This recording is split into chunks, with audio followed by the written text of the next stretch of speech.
In 1996, North Korea was in the midst of one of the worst famines experienced by any industrialized nation in modern history. But one idea arose in the high command of the government to remedy this issue. In the harsh and mountainous north, they started a mass campaign to breed mountain goats.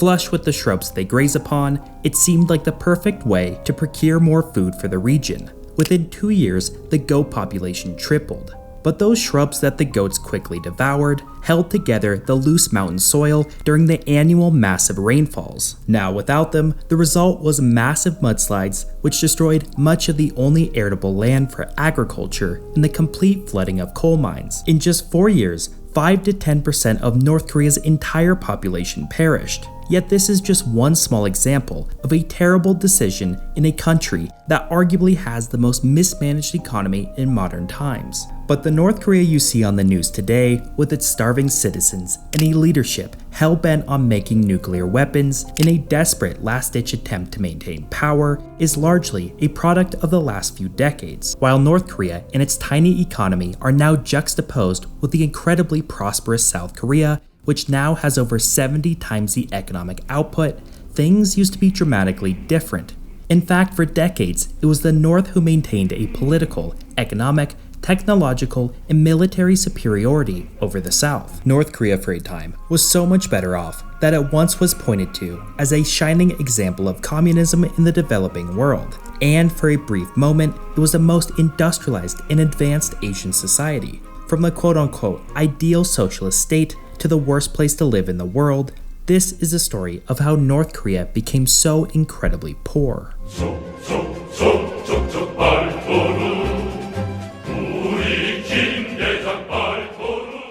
This video is sponsored by Babbel, the #1 language learning app. Have you ever wanted to learn a new language, but worried about the time commitment and seemingly overwhelming challenge? Well, then I have the answer for you. Babbel makes learning a new language fast, easy, and engaging. They have specifically formatted, quick 10-minute lessons that teach you real-world practical conversations that you will actually use. Using their speech recognition, they help you to correct your pronunciation and accent. Danke. And it's even been scientifically proven using their award-winning technology to get you speaking a brand new language in just 3 weeks. I have always wanted to feel a connection with my ancestors, so I've been learning to speak German. Even with my busy schedule, thanks to Babbel, I can easily find time every day to practice, and the engaging lessons keep me coming back for more. For my audience, you can get an exclusive 65% off your subscription. Just click the link in the description down below. Thank you Babbel for sponsoring this video. For almost all of Korea's existence, it was surrounded by much more powerful nations, and thus had to adapt in the name of self-preservation. There is a famous saying in both Koreas, that it is a shrimp among whales, and that the peninsula has been invaded 900 times in the last 2,000 years. For the last 10 centuries, Korea served as a tributary state to the various powerful Chinese dynasties that were by far the most important Asian powers, if not global powers. However, China started a long and slow decline just as the Europeans started to carve out as much of the world as possible. This gave rise to a new Asian power who sought to rapidly industrialize and modernize its military to be able to fend off the Europeans. By the late 19th century and early 20th, it was no longer China, but Japan that threatened Korea. As Korea could not stand alone, it turned to the Russian Empire, who was looking to expand their own influence in the region. With Russia's help, Korea started to industrialize itself, reform its educational system, and modernize its military. But the Russian Empire was dying, and no event encapsulated this better than its defeat in the Russo-Japanese War in 1904. The result of the embarrassing defeat was Japan's uninhibited influence in the region, and Korea was not able to hold off any longer. In 1910, it was now an official colony of the Japanese. From then until 1945, Korea was treated with unimaginable exploitation. However, some important economic development did take place. Northern Korea is incredibly rich in natural resources. According to a Goldman Sachs report, North Korea is sitting atop an estimated $10 trillion worth of mineral deposits. And as such, the Japanese built large-scale mines and processing plants, developed a thriving fertilizer industry, made countless reservoirs and pumping stations to irrigate the fields, and constructed modern power plants. Infrastructure throughout the country was improved to ship the much-needed materials back to Japan to aid in the war effort, but Japan's reign of terror came to an abrupt end.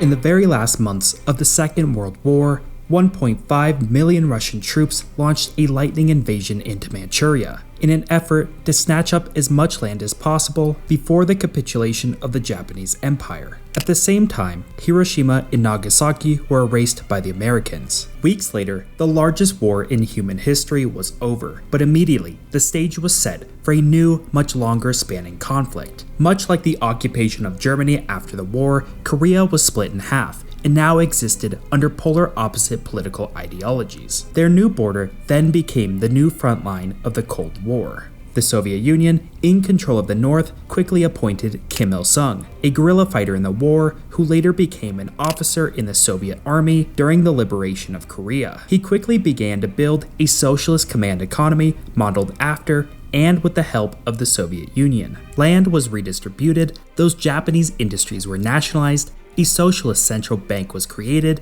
and a one-party communist state was instituted. Later, all power was vested in Kim Il-sung, who would become more of a god than a ruler to the North Koreans. In the South, the United States created a democratic market economy, although it would function, more or less, like a brutal dictatorship until the 1980s. The North was blessed with almost all the natural resources, most of the industrial capacity, and 92% of the electrical power generation. In fact, for a brief moment in time, North Korea was by far the most industrialized and urbanized country in Asia in the immediate aftermath of the Second World War. Under Japanese occupation, North Korea became an industrial powerhouse, but the South had almost all the prime agricultural land and most of the consumer light industry. The Japanese had made the South into the breadbasket to feed its war efforts.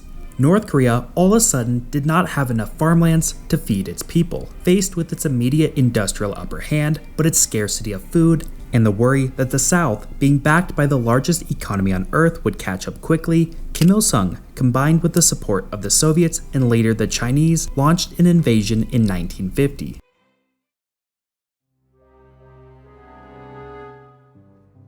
While initially it seemed like Northern victory was inevitable, United Nations combat forces were able to push the North all the way back to the Chinese border. China, worried about a capitalist foothold on their doorstep, flooded 500,000 soldiers into the Korean peninsula, eventually pushing the front line close to its original borders. The front line grinded to a halt, and little progress was made over the coming years. In the face of neither side seeing an ability to advance further, an armistice was signed that is still in effect to this very day, meaning the United States is still technically at war with North Korea. But Kim Il-sung badly miscalculated his war effort, and most of the North's advantage was swept away by US carpet bombing campaigns. In fact, the United States dropped more explosives on North Korea than they had dropped on all nations combined throughout the entirety of the Second World War. Those modern Japanese industries and mines ceased to exist. As historian Charles K. Armstrong put it, North Korea had been virtually destroyed as an industrial society. In the aftermath, Kim set out to finalize the transition into a complete command economy. All farmland and all private property was taken by the state. Markets were outlawed, and almost all freedoms were curtailed, of course except for those in the ruling class. From then on, all prices and all goods, all funds, and all jobs were to be dictated by the government, exactly the same as in the Soviet Union. But this was even an impossible task for the Soviets to do efficiently, and even more so for the less technologically advanced North Koreans. To make matters even worse, under Japanese occupation, no native Koreans held significant administration positions, meaning there was a severe lack of experience and no real way to produce accurate economic statistics. So when a socialist government was now tasked with deciding every single aspect of the entire economy, there was no hope of it working. How do you know how much steel you can produce if you don't know how much iron is being made, how much coal is being transported to factories, and how many workers you have at your disposal? How do you know what to price food if you have no idea how many hungry mouths there are to feed or how productive your farmlands are? Despite this, North Korea, to the surprise of the world, would enter its economic golden age.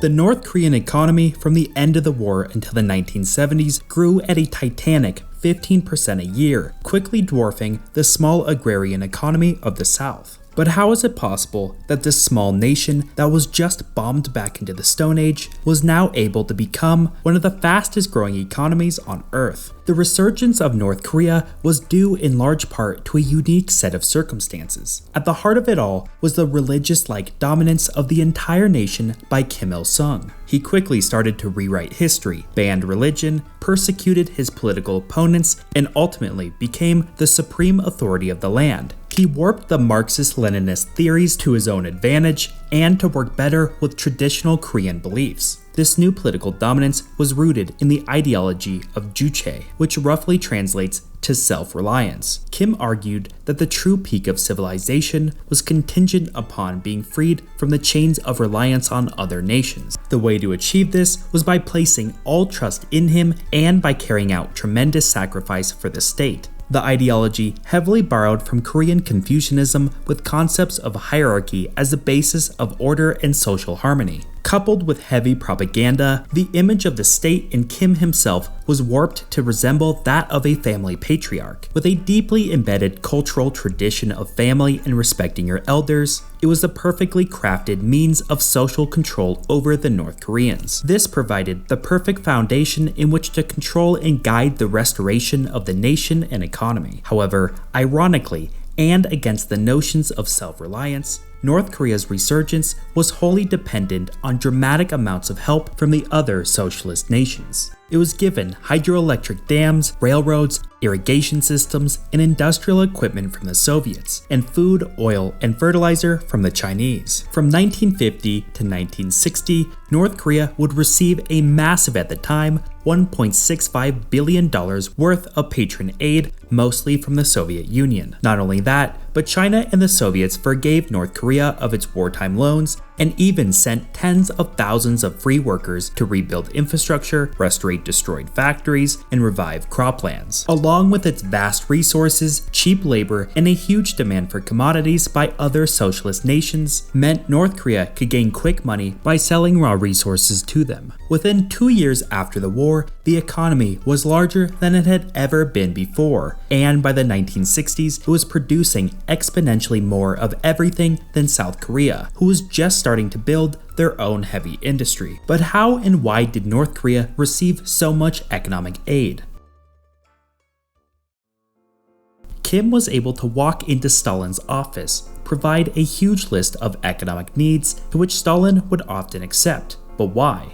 Initially, it was quite simple. Korea was a microcosm of the much larger Cold War. The Soviets and Chinese did not want a strong, prosperous, and united capitalist Korea on their doorstep. And they also wanted to send a message to other potential socialist nations that they would be looked after by the communist world. But well into North Korea being rejuvenated and strong enough to fend for itself, the aid just kept coming. This was due in large part to the souring relations between the Soviet Union and China. After Stalin's death in 1953, the next in line, Nikita Khrushchev, took on de-Stalinization reforms which angered and threatened China's leader, Mao Zedong. From there, both competed to be the champion for the developing socialist world, and thus both could not afford to lose North Korea as an ally. Kim was then able to teeter back and forth between the two when aid was offered, and thus preferential trade deals, free capital and resources, and access to equipment and technology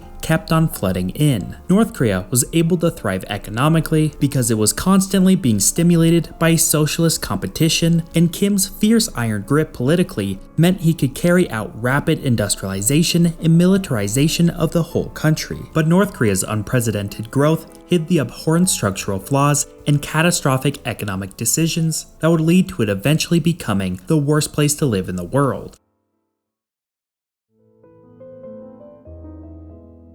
From the very beginning, Kim Il-sung was obsessed with building heavy industry, as in his mind, it would provide the economy the self-reliance he treasured so dearly. Heavy industry is traditionally defined as capital-intensive, large-scale manufacturing that requires heavy machinery and facilities. This produces steel, military equipment, ships, chemicals, construction, etc. But Kim allocating 80% of all resources to developing heavy industry came at the cost of consumer goods and, most importantly, agriculture. Even Stalin, who himself overemphasized heavy industry, was concerned with North Korea's lopsided economic growth. That's because this heavy industry relied on mobilizing the rural farming population to work in factories, but this then diminished the food-producing capabilities of the nation. But as we discussed prior, we know that North Korea, even in the best of times, is hardly capable of being self-sufficient in food production due to its lack of arable land and harsh climate. This would not be too concerning, as any economically rational plan would use its newfound industrial strength to trade for food products. But this is counter to the regime's ideology of self-reliance, and thus this never happened. This then made North Korea fully reliant on the untenable aid it received from other socialist nations to feed itself. The next terrible decision emerged again from the ideology of self-reliance in the form of what is called the Cholima movement. The North Koreans' lack of sufficient economic data led to significant shortages all the time. Of course, Kim's answer to the problem was in the form of mass mobilization, in which the nation would rely on, quote, revolutionary zeal to make up any economic shortages, in which the spirit of the revolutionary cause would allow for superhuman productivity that would outpace any other nation. In essence, when North Korea was short on steel, food, coal, or any other factor of production, they would mobilize the population to work longer and harder to make up for the shortfalls. Coupled with a regime that has total social control and is willing to imprison your entire family for minor mistakes, it's easy to see how not being okay with your extra work could put you in a dangerous position. An example of this mobilization is school children being forced to harvest rice and the doubling of coal mining shifts in the 60s when North Korea was building massive power plants to meet the energy goals laid out in the official economic plan. North Korea would persistently use the Cholima movement to address the massive inefficiencies in the command economy. Oftentimes, this meant avoiding the implementation of more productive but expensive equipment, instead using brute force to address economic shortfalls. This had the added benefit of greater social control over the population. The over-reliance on the heavy industry and the utilization of massive labor movements would come under further strain toward the end of the 1960s as the Cold War heated up. Having a society with the goal of self-reliance meant that North Korea would allocate dramatic amounts of resources to the military. As such, and in response to the heightened tensions, North Korea would undertake a massive military buildup and the militarization of the entire culture. All men ages 15 to 45 and all women aged 18 to 35 were mandated to serve in the military. This, of course, dramatically strained the rest of the economy. This then leads us to the next major mistake. Instead of slowing down military spending, addressing the fundamental imbalances to the economy, even as the Cold War tensions cooled in the 70s, North Korea started to take out mountains of debt to finance further heavy industry and the military buildup. Due to the easing of Cold War tensions in the 70s, Western European nations were now open to the idea of lending to North Korea. $80 million was borrowed from the French to build a fertilizer plant, $160 million from the United Kingdom to build a cement factory, and $400 million from Japan for heavy plant equipment. In just 5 years, North Korea took on $1.2 billion of debt for which they had no capacity to pay back, and they didn't. As a result, no country would lend to North Korea by 1976.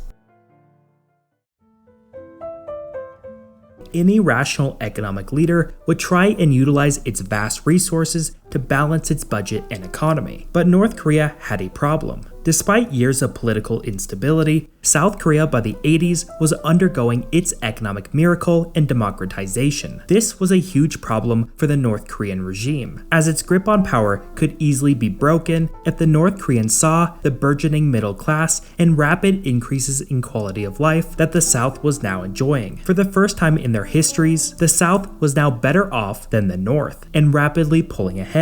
This was symbolized in the 1988 Olympic Games, hosted in Seoul. In response, the North ramped up terrorist activities, assassination attempts, and despite its now stagnant economy, it carried out insane mega projects. A few of these include an 1,100 square mile land reclamation project off its coastline, an attempt to build the largest dam in the world, a supermassive hydrothermal power plant, an entire industry surrounding Vivalon, a strange material that's durable and highly heat resistant, and the most emblematic of the time, the Ruyang Hotel. The hotel was to become the tallest in the world, cost 2% of the entire economy, and like all the other mega projects, it failed miserably. It now has been uncompleted for over 3 decades, and for a while, the government tried to cover up the skyline-dominating abandoned hotel using Photoshop. These projects were way too costly, unneeded, and in some cases flawed from the very inception. They were all at least partially funded by the Soviet Union, but as the 80s wore on, that funding began to dry up, and all of North Korea's terrible mistakes were about to collapse the entire economy.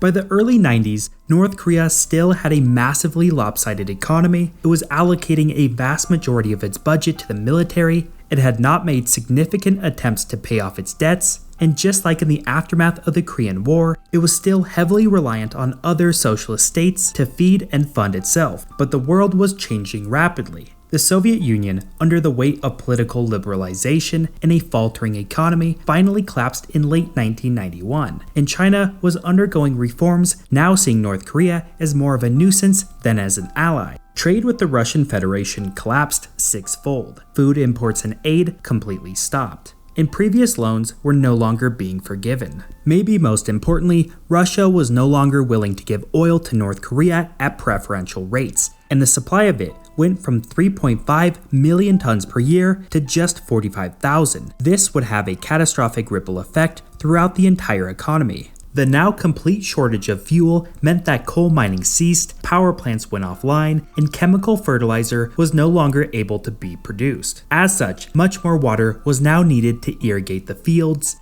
and that meant hydroelectric power plants needed to stop running. Transportation was halted, electricity generation stopped completely, and industry was unable to function. In just 3 years, the entire economy contracted by 50%. Food was no longer being given for free from other socialist nations, the farmlands were now unproductive, and it was almost impossible to even transport harvests. Without fuel, the population took to cutting down forests for the winters to stay warm, and this made the environment unable to cope with torrential rains. Coupled with the goat breeding program and historic rainfalls meant that floods and mudslides took out the remaining farmlands. To make matters even worse, the floods destroyed underground stockpiles of grain. North Korea was undergoing an apocalypse. Its people had no food, they had no freedom, and they lived under a brutal totalitarian regime. North Korea was now the worst place to live in the world, and millions perished. In a case such as this, it would make sense for a nation to take out loans to weather the rough times. But as North Korea ruined their debt reputation in the 70s, no nation was willing to take the risk. It could have sold its vast resources to the world, but because industry was already crippled, and because of extreme sanctions placed on it from its nuclear weapons program, it could not rely on trade. As a result, North Korea did something it hated more than anything. It made an international plea for aid to which it would receive. Despite receiving 70% of all needed food from international humanitarian efforts until the year 2000, it made outrageous demands, refused to make concessions, and ultimately never reformed to fix the structural problems. Out of pure necessity, it for the first time allowed for markets and minor trading. However, this was only because the central government had no resources in which to distribute to the population. But why did North Korea not change? Today we have witnessed the fall of the Soviet Union and Eastern Bloc, the reformation of the Chinese economic system, and the numerous dictators that fell during the Arab Spring. But so did North Korea. They have learned that opening their economy or political structure even just a little, would start a never-ending tidal wave of further reform, just like in the Soviet Union. They do not have the stomach to risk the economic reforms that China undertook, and in response to the Arab Spring, they have tightened social control over their population. North Korean leadership knows that reform will ultimately improve the lives of their citizens, but reform and revolution of a dictatorship never ends well for the elites in charge. While the nation starved, the next leader, Kim Jong-il, imported luxury watches, built personal palaces, ordered 100 white Mercedes limousines, and dined on the finest Italian cuisine. Making the necessary changes would have saved his people, but would have likely meant his death and the end to his limitless consumption. We can see now why change never occurred.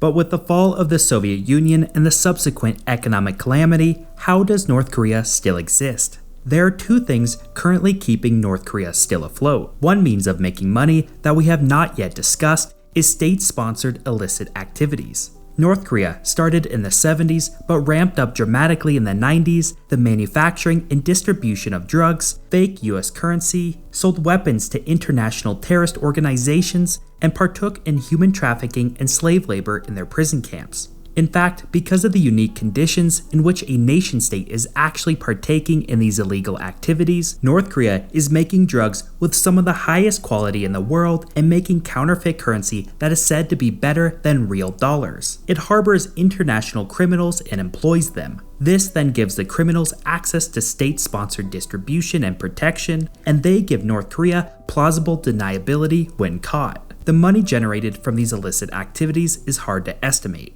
but it has likely brought in billions of dollars, to which the regime can then continue to prop up its massive military and hold on power. The second thing keeping the nation from collapsing is China. While China now sees North Korea as a nuisance, the last thing they want is a massive humanitarian crisis along their border and the nuclear crisis that would inevitably ensue. China is supplying energy and food to make sure this doesn't happen. Since he came to power in 2011, Kim Jong-un has largely kept North Korea unchanged, and in fact is trying to rein in the markets that emerged from the crisis in the 90s. North Korea and its leadership are trapped by the ideologies that created it, and thus cannot reform without risking collapse. North Korea stands as a reminder that nations governed by a small elite fixated on retaining power and gatekeeping the keys to truth are where true human suffering lies. The 20th century gave rise to socialist command economies. North Korea is the last remnant of that dying political system. For now, the people of North Korea suffer and will continue to do so until the regime inevitably collapses.